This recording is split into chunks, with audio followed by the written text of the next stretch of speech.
Good morning. আশা করি সবাই ভালো আছো। এটা থার্ড ক্লাস, আগে দুটো ক্লাস হয়েছে, এটা 3 নম্বর ক্লাস করাতে চলেছি। আশা করছি আগে দুটো ক্লাস দেখেছো। 3 নম্বরটা 2 নম্বরের পর থেকে স্টার্ট করছি, ঠিক আছে? তাহলে স্টার্ট করি। দেখো, সেকেন্ড ক্লাস পর্যন্ত যা পড়ানো হয়েছে না, এই অবধি আমরা পড়েছি। ফার্স্ট ক্লাসে আমরা সেল থিওরি পড়েছিলাম, সেকেন্ড ক্লাসে আমরা exception of cell theory, cell থিওরির কতগুলো এক্সেপশন পড়েছি, প্রিয়ন্স পড়েছি, আমরা পড়েছি ভাইরয়েড কি জিনিস, এই কয়েকটা জিনিস পড়েছি। এবং সেই exception of the cell theory পড়তে গিয়ে আমরা ভাইরাসকে দেখেছিলাম ভাইরাস হচ্ছে একটা সেল থিওরির এক্সেপশন। না, ভাইরাসকে এই কারণে সেল থিওরি এক্সেপশন বলেছিলাম কারণ ভাইরাসের মধ্যে সাইটোপ্লাজম ছিল না, শুধুমাত্র একটা প্রোটিন কোড ছিল, আর সেই প্রোটিন কোডের মধ্যে নিউক্লিক অ্যাসিড ছিল, সেটা আইদার ডিএনএ অথবা। এখন এই ভাইরাসটাই বডির ভেতরে গিয়ে সেলের মতো নেচার শো করছিল, বাইরে সেল ছিল না, বাট বডির ভেতরে গিয়ে সাইটোপ্লাজমে তোমার সেলের সাইটোপ্লাজম ধার নিয়ে ও সেলের মতো নেচার শো করছিল। ঠিক আছে? তবে যখনই তোমার সাইটোপ্লাজমে ধার পাবে তখন এই ভাইরাসটা সেলের মতো অ্যাক্ট করবে। তার মানে ভাইরাসের মধ্যে অবস্থিত এই নিউক্লিক অ্যাসিডটাই হচ্ছে মেইন কন্ট্রোলার। তাহলে আমরা এইটুকু বুঝলাম যে ভাইরাসের মধ্যে যে নিউক্লিক অ্যাসিডটা আছে, এই নিউক্লিক অ্যাসিডটাই হচ্ছে মেইন কন্ট্রোলার। ক্লিয়ার? সেই নিউক্লিক অ্যাসিডটা হতে পারে ডিএনএ অথবা হতে পারে আরএনএ। ক্লিয়ার? এখন আমরা ম্যাক্সিমাম যত সেল দেখেছি, যত মানে অ্যাকচুয়ালি যত মাল্টি সেলুলার অর্গানিজম আমরা দেখেছি, সবার ক্ষেত্রে আমরা যখন সেলের ছবি আঁকছিলাম না, তখন আমরা এটাই বারবার দেখাচ্ছিলাম যে যে নিউক্লিক অ্যাসিডটার কথা বলছি, সেই নিউক্লিক অ্যাসিডটা একটা সুন্দর মেমব্রেন দিয়ে ঘেরা রয়েছে। ঠিক আছে? তার মানে যত মাল্টি সেলুলার প্ল্যান্ট সেল আমরা দেখছিলাম, যত মাল্টি সেলুলার অ্যানিমেল সেল আমরা দেখছিলাম, সমস্ত প্ল্যান্ট এবং অ্যানিমেল সেলের ক্ষেত্রে আমরা দেখতে পাচ্ছিলাম এই মেইন এই নিউক্লিক অ্যাসিডটা সুন্দর একটা মেমব্রেন দিয়ে ঘেরা রয়েছে, এবং এই মেমব্রেন ঘেরা স্ট্রাকচারটাকে আমরা সেল থিওরিতে আলটিমেট নিউক্লিয়াস বলে ডাকছি। ক্লিয়ার?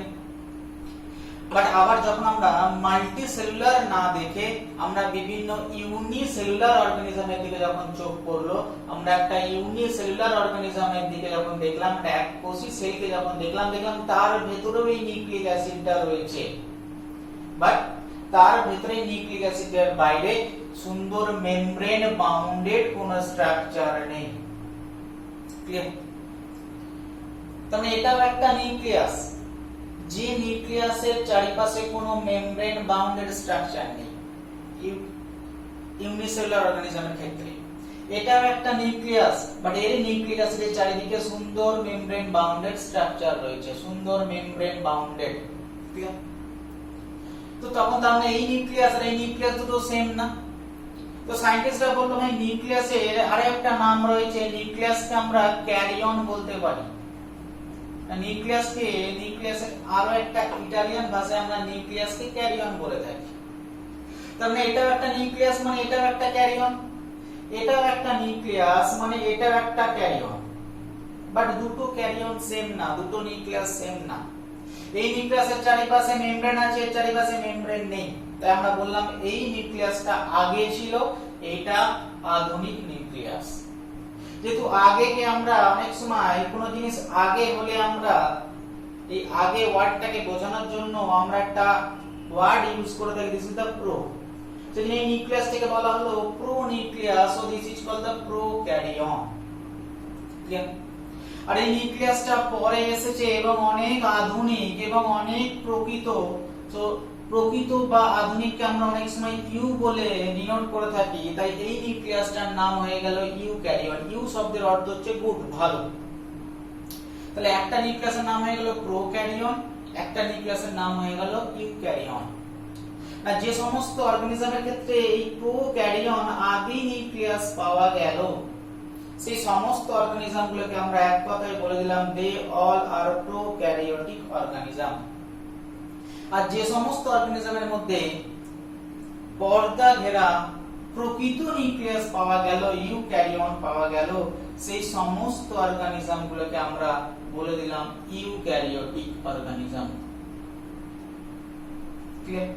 তাহলে একটা বেসিক ডিফারেন্স জানলাম প্রোক্যারিওটিক তারা, যাদের ক্ষেত্রে প্রোক্যারিয়ন রয়েছে, মেমব্রেন বাউন্ডেড নিউক্লিয়াস নেই, নিউক্লিক অ্যাসিড শুধুমাত্র ওপেন ফর্মে রয়েছে।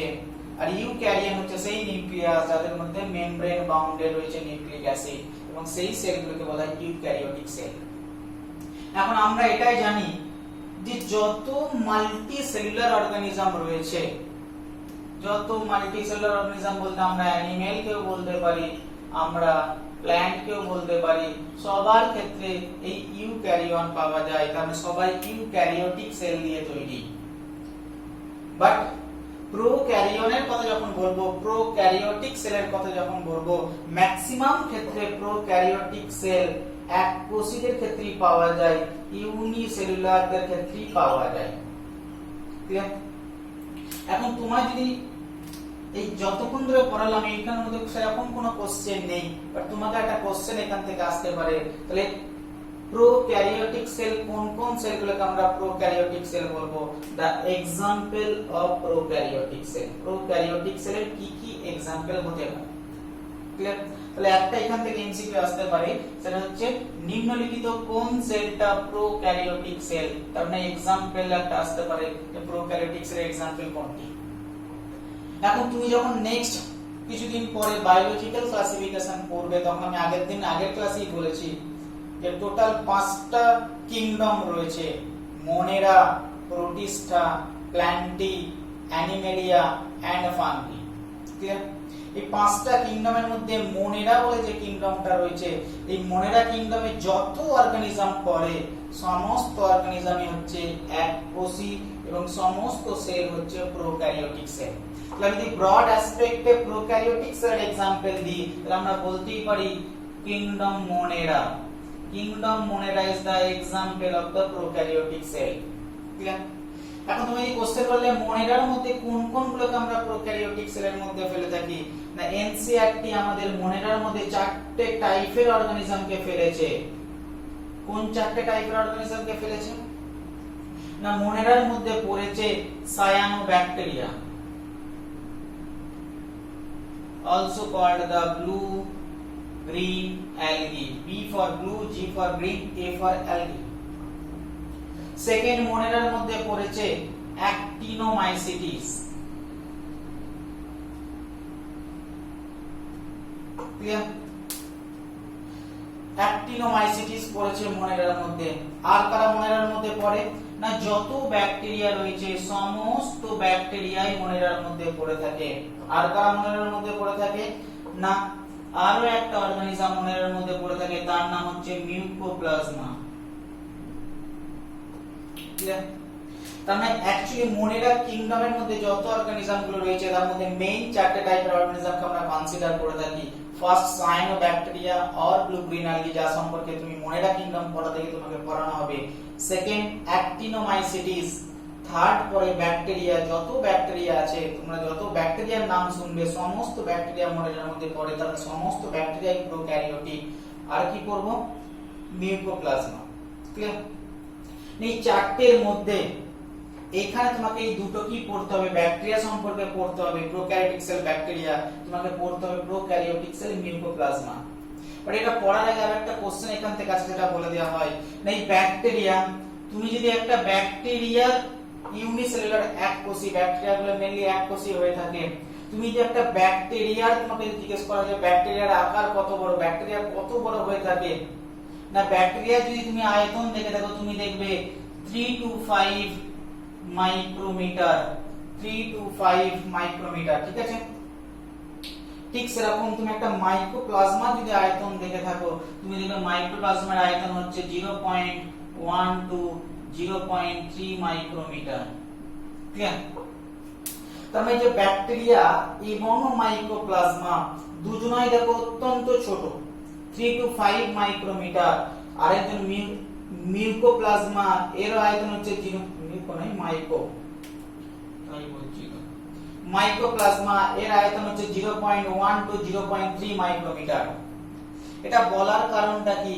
তো তোমার কাছে একটা কোশ্চেন সেকেন্ড হয়ে থাকে एग्जांपल পরে, যে তোমাকে কোশ্চেন করা হলো সবচেয়ে স্মলেস্ট কোষ কি, সবচেয়ে স্মলেস্ট সেল কি। তো তোমার যে आंसर অনেক বই দেখবে দেওয়া আছে ব্যাকটেরিয়া, আবার অনেক বই দেওয়া আছে মাইকোপ্লাজমা। তাহলে কি দুটো आंसरই কারেক্ট হিসেবে আমরা ধরে নেব? The smallest cell is bacteria, আবার কোন বই বলছে smallest cell is the mycoplasma. তাহলে কি দুটোই কারেক্ট হিসেবে ধরে নেব? আমার কোশ্চেন হচ্ছে এটা। দুটোই স্মল, সাইজে খুব একটা বড় নয়, দুজনাই ছোট, বাট দুটোই স্মল, বাট দুটো অ্যাসপেক্টটা কি না, তোমাকে যখন কোশ্চেন করবে স্মলেস্ট সেল, তুমি দেখবে স্মলেস্ট সেলের পরে কোন ওয়ার্ডটা লেখা আছে। তোমার যদি কোশ্চেন করে smallest cell with cell wall, তবে তার आंसर হবে ব্যাকটেরিয়া। তার মানে ব্যাকটেরিয়া যদি একটা সেল হয়ে থাকে, তাহলে তার বাইরে সবসময় একটা ইম্পর্টেন্ট সেল ওয়াল পাওয়া যাবেই যাবে। ক্লিয়ার? আর তুমি যদি কোশ্চেনটা পড়ে থাকে স্মলেস্ট সেল এবং তারপরে যদি লেখা থাকে উইদাউট সেল ওয়াল, তাহলে তোমার आंसर ব্যাকটেরিয়া হবে না, তখন তোমার आंसर হবে মাইকোপ্লাজমা। তাহলে মাইকোপ্লাজমা হচ্ছে smallest cell without cell wall. Clear? তাহলে এই জায়গাটা একটু ক্লিয়ার করে নেবে যে ব্যাকটেরিয়া হচ্ছে smallest cell with cell wall, আর মাইকোপ্লাজমা হচ্ছে উইদাউট সেল ওয়াল, সবচেয়ে স্মলেস্ট সেল।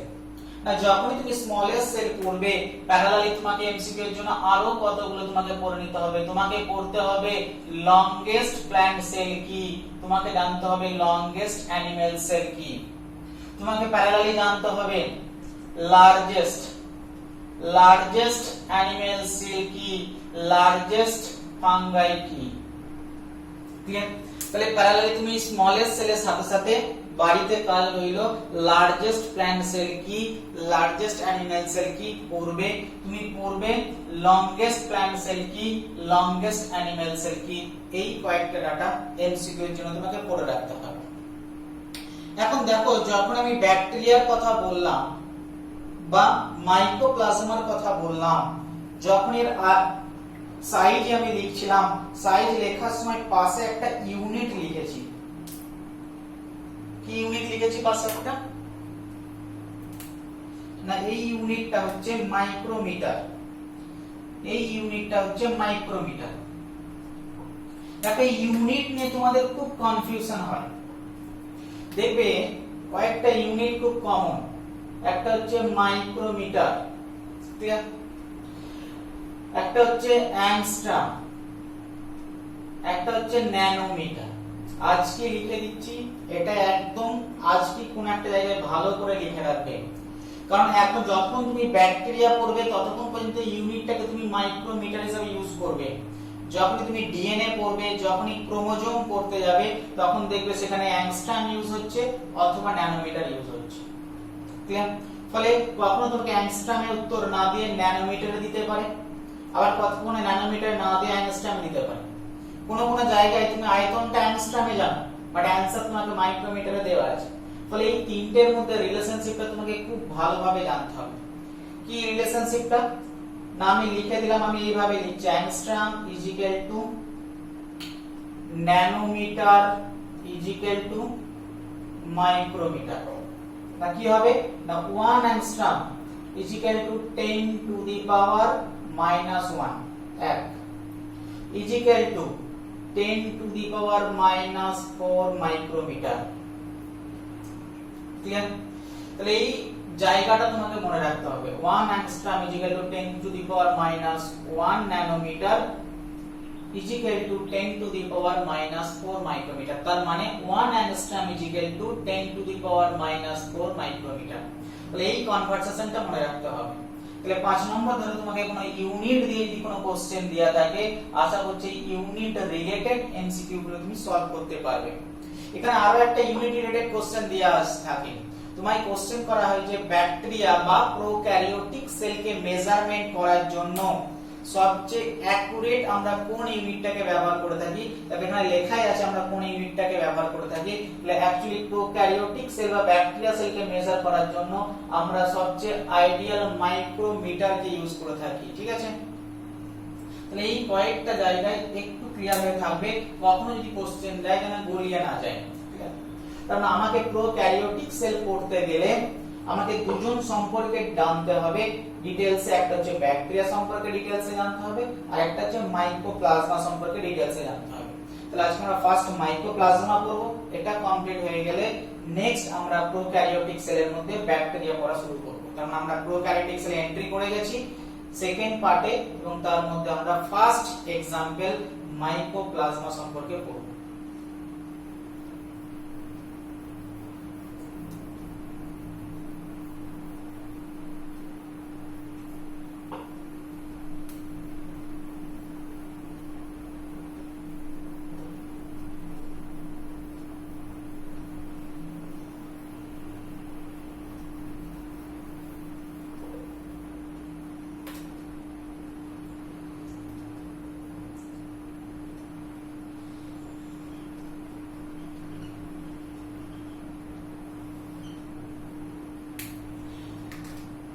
দেখো মাইক্রোপ্লাজমা বলে যে অর্গানিজমটার কথা বলছি, একই তো দেখছো সবচেয়ে স্মলেস্ট সেল ওয়াল ছাড়া সবচেয়ে স্মলেস্ট একটা মাইক্রোঅর্গানিজম, বলকে খুঁজে পাওয়া খুব মুশকিল ছিল।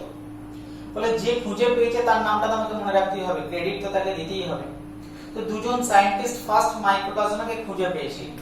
একজন সায়েন্টিস্টের নাম হচ্ছে নোকার্ড,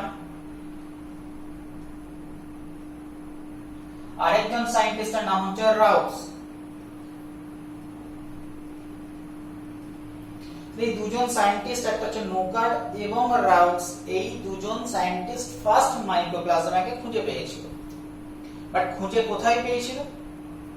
এই মাইক্রোপ্লাজমাকে ফার্স্ট এই দুজন সায়েন্টিস্ট খুঁজে পেয়েছিল একটা ক্যাটেলের মধ্যে, একটা গৃহপালিত পশুর মধ্যে খুঁজে পেয়েছিল। কোথায় পেয়েছিল? না, এই পশুটা, এই গৃহপালিত পশুটা ক্যাটেলটা, they are suffering from pneumonia.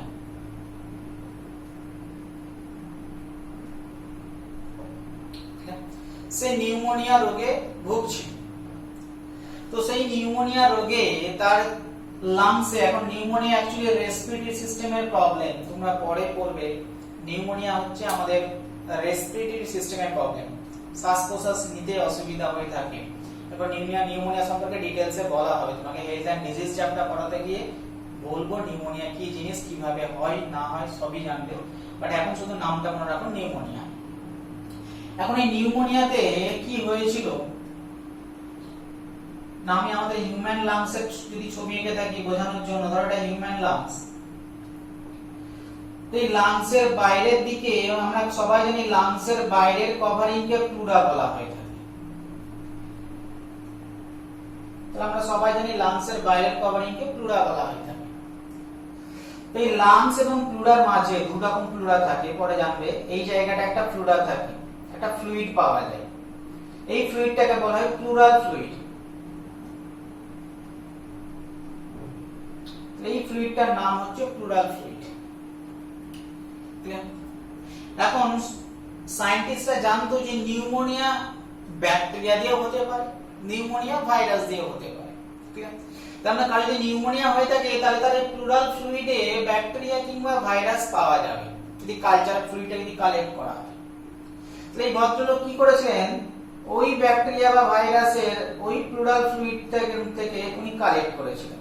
একটা ইনজেকশন সিরিজ দিয়ে তিনি প্লুরাল ফ্লুইডটাকে কালেক্ট করলেন, এবং কালেক্ট করার পরে যখন উনি মাইক্রোস্কোপের তলায় দেখলেন এই প্লুরাল ফ্লুইডটা, উনি এমন একটা অর্গানিজমকে দেখতে পেলেন যে অর্গানিজমটা উনি আগে কখনো দেখেননি। ঠিক আছে, তো আগে কখনো দেখেনি, ফার্স্ট পেয়েছিলেন প্লুরাল ফ্লুইডের মধ্যে যেটা নিউমোনিয়াকে কজ করছে, তাই উনি এই অর্গানিজমটার নাম দিয়ে দিলেন প্লুরো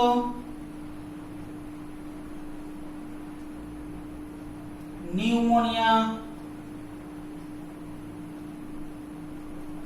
লাইক অর্গানিজম। তাহলে তিনি এর নাম দিলেন প্লুরোর মধ্যে থেকে এলো ফার্স্ট ওয়ার্ড পি, নিউমোনিয়া থেকে এলো ফার্স্ট ওয়ার্ড পি, লাইক থেকে এলো ফার্স্ট ওয়ার্ড এল, অর্গানাইজেশন থেকে আসছে ও। তাহলে এই অর্গানিজমটাকে উনি নাম দিয়ে দিলেন পিপিএলও। তার মানে মাইক্রোপ্লাজমার মধ্যে যে সমস্ত মাইক্রোপ্লাজমা নিউমোনিয়ার মতো রোগ সৃষ্টি করতে পারে তাদেরকে আমরা বলবো পিপিএলও। তাহলে যেটাই মাইক্রোপ্লাজমা সেটাই পিপিএলও। তার মানে মাইক্রোপ্লাজমাকে আমি অবলিক দিয়েও পিপিএলও লিখতে পারি, আবার আমরা এটাও বলতে পারি মাইক্রোপ্লাজমা এন্ড পিপিএলও, দুটো কথাই লেখা যেতে পারে। তার কারণ হচ্ছে সমস্ত পিপিএলই মাইক্রোপ্লাজমার মধ্যে পড়বে, বাট সমস্ত মাইক্রোপ্লাজমা নিউমোনিয়া ক্রস নাও করতে পারে।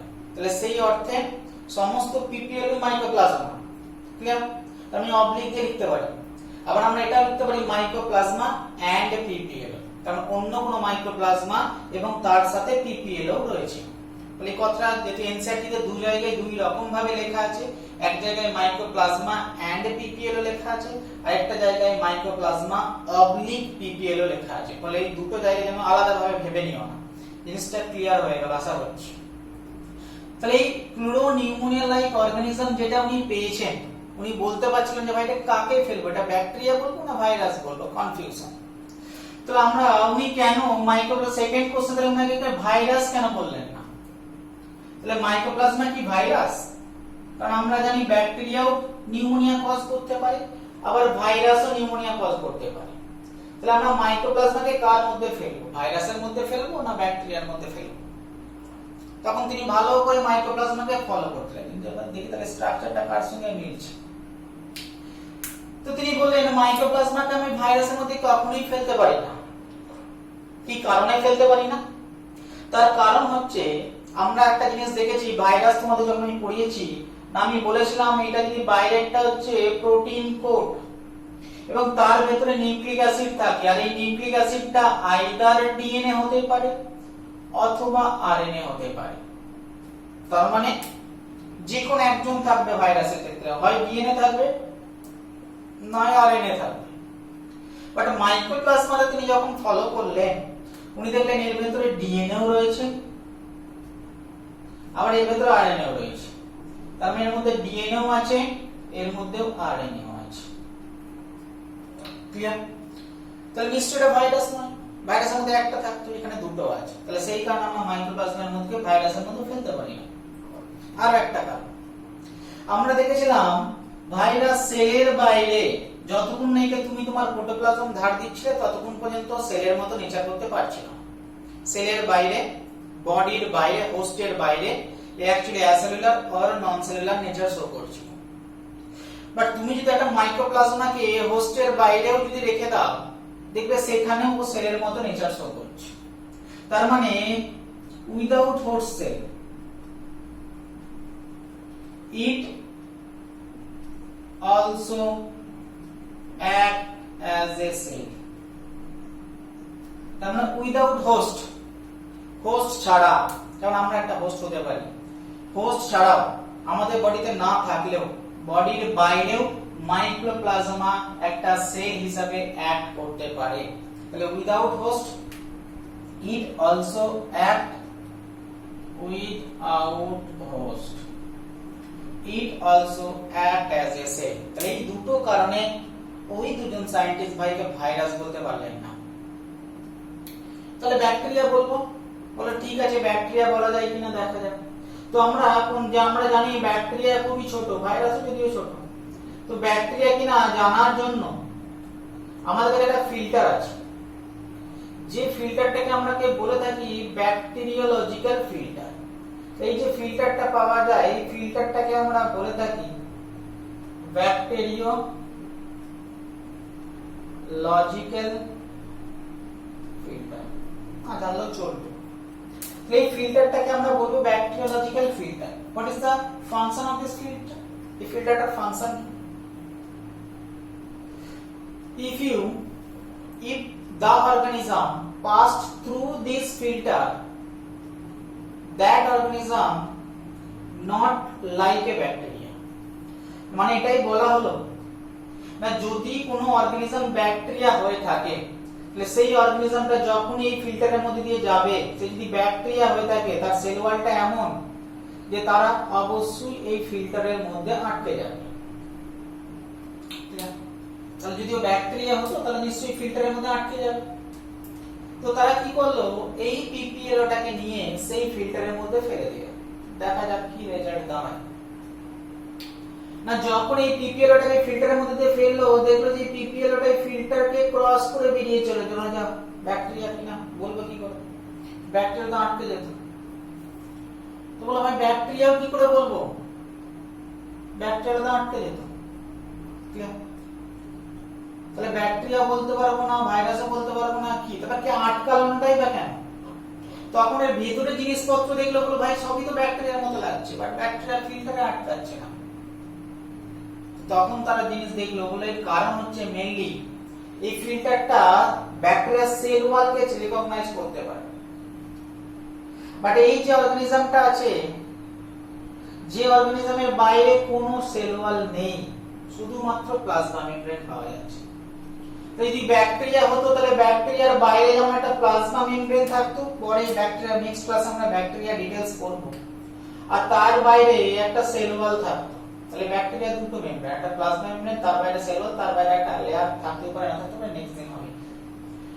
বাট পিপিএল এর মধ্যে শুধুই মাত্র প্লাজমা মেমব্রেন রয়েছে, সেই জন্য আটকায়নি। বাট আদারওয়াইজ এটা ব্যাকটেরিয়ার মতোই নেচার করে। তাই আমি একে ডাইরেক্ট ব্যাকটেরিয়া না বলে আমরা কি বলে থাকি, ব্যাকটেরিয়া থেকে আলাদা করে একে পিপিএল অথবা মাইক্রোপ্লাজমা বলি ডেকে থাকি। ব্যাকটেরিয়ার গ্রুপের মধ্যে একে আমরা লিখি। তাহলে এটা একটা এমন একটা, যদি কখনো একে ব্যাকটেরিয়া বলতে হয় তাহলে আমাকে এভাবে বলতে হবে, সেল ওয়াল বিহীন ব্যাকটেরিয়া। তার চেয়ে না বলাই ভালো, ডাইরেক্ট একে মাইক্রোপ্লাজমা বা পিপিএল হিসেবে ডাকাই ভালো। ঠিক আছে? তো এর মধ্যে সেল ওয়াল নেই, শুধুমাত্র প্লাজমা মেমব্রেন রয়েছে। এখন দেখো একটা অদ্ভুত জিনিস দেখতে পাবে না, যখনই সেলের বাইরে সেল ওয়াল থাকে না, যেমন আমাদের অ্যানিমাল সেলে সেল ওয়াল নেই, তাহলে আমাদের নার্ভ সেল লম্বা হয়ে গেছে, মাসেল সেল সিলিন্ডারের মতো হয়ে গেছে, আমাদের smooth muscle sell spindle shape নিয়ে নিয়েছে। ফলে বাইরে যদি সেল ওয়াল না থাকে তাহলে সেল নিজের শেপকে যেমন খুশি চেঞ্জ করতে পারে, অ্যামিবা যেমন নিজের মতো শেপকে চেঞ্জ করে নিতে পারে। বাট তুমি যদি তার বাইরে একটা সেল ওয়াল, একটা প্রোটেক্টিং হার্ড কভারিং দিয়ে দাও, তাহলে সে খুব সহজে শেপ চেঞ্জ করতে পারবে না, যেন প্ল্যান্ট সেলের ক্ষেত্রে হয়ে থাকে। ম্যাক্সিমাম প্ল্যান্ট সেল একই টাইপের হয়ে থাকে, কেন? তার বাইরে একটা সেল ওয়াল রয়েছে, একটা হার্ড কভারিং রয়েছে, যেটার জন্য ও তার শেপকে চেঞ্জ করতে পারে না। তার মানে যদি কারো চারিপাশে সেল ওয়াল না থাকে তবে সেই অর্গানিজমটা খুব সহজেই শেপ চেঞ্জ করতে পারে, শুধুমাত্র প্লাজমা মেমব্রেন থাকে। তার মানে মাইক্রোপ্লাজমার বাইরে যেহেতু সেল ওয়াল নেই, ফলে এ খুব সহজেই শেপটা চেঞ্জ করে নিতে পারবে। তার মানে খুব সহজেই বিভিন্ন শেপ ধারণ করতে পারে। তাহলে একই অর্গানিজম যখন বিভিন্ন সময় বিভিন্ন শেপ ধারণ করতে পারে, সেই অর্গানিজমকে আমরা বলে থাকি প্লিওমরফিক, বহুরূপী। বিভিন্ন সার্কাসে দেখবে যারা থাকে, তাহলে বিভিন্ন জোকার যাকে আমরা বলে থাকি, বিভিন্ন সময় বিভিন্ন রকম সেজে আসে, এই সাজটাকে বলে প্লিওমরফিক। তাহলে এটা আমরা বলতেই পারি যে প্লিওমরফিক অর্গানিজম। এখন সার্কাসে যে প্লিওমরফিক মানুষগুলো থাকে বিভিন্ন টাইমে ছোট দেখতে, আমরা তাদের কি বলে ডেকে থাকি, জোকার। বিভিন্ন টাইমে বিভিন্ন রকম সাজে। তাহলে এও প্লিওমরফিক, মানে বিভিন্ন টাইমে বিভিন্ন রকম শেপ নেওয়া হয়ে থাকে, তাই একেও অনেক সময় জোকার বলা হয়ে থাকে। This also called the joker of plant kingdom, also called the joker of microbiological work. এখানে প্ল্যান্ট কিংডম কথাটা লিখলাম না, যখন একে ভাইরাসও নয় ব্যাকটেরিয়াও নয় হিসাবে ধরা হচ্ছিল, যেহেতু একে কোথায় ফেলবে বুঝতে পারছিল না, ফলে একে অনেকে প্ল্যান্ট হিসাবে ধরে নিয়েছিল। বাট পরে জানা গেল এটা একদম প্ল্যান্ট মধ্যে পড়েই না। তো সেই জন্য একে অনেক সময় বলা হতো কি Joker of plant kingdom, but তখন সেই ওয়ার্ডটাকে চেঞ্জ করে অনেকে বললো this is the Joker of microbiological park.